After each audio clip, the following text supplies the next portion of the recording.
So I was on the bus one day. I was in the middle of traffic jam. I looked out of the window and I saw an amazing green space. And I wondered where that is, so I Google pinned the location.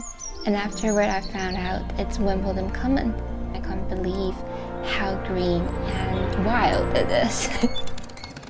In a distinctly rural setting, let's meet three bebullet gents apparently ready for a quiet canter through leafy country lanes. That's what it looks like, but Colonel Whitehead, the warden, is in fact inspecting his men at a spot less than 10 miles from the noisy bustle, or traffic jam, at Piccadilly Circus, to wit, Wimbledon Common. Wimbledon has long been thought of as a sort of green haven. It was once proper countryside, and wealthy people came to the higher ground of the common to build a succession of manor houses, away from the whiff of the City of London. Over the years, the ground houses came and went, but the fields remained for a very long time. Wimbledon started to really become popular in the 18th century. Putney Bridge was built, and it gave a way directly from the Houses of Parliament through to Putney, across the bridge, up the hill to Wimbledon Common. And an awful lot of members of Parliament came and built houses because it was open country.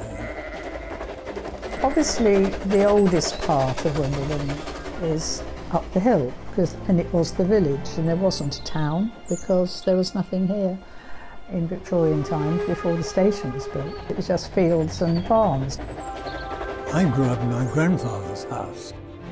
When he was a child, water was delivered by water cart, which used to collect it from the spring up on the common, known as Caesar's Well, and he used to come around with horse and cart, and they would deliver water.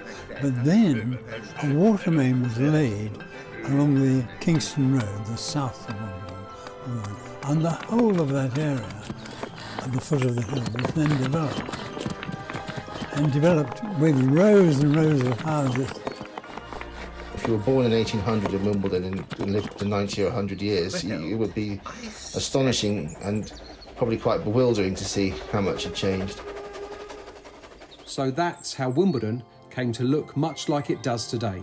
A thriving, busy place that's both town and village.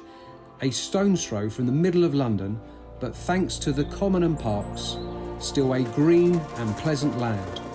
Or as the 1920s estate agent would have it, where town meets country.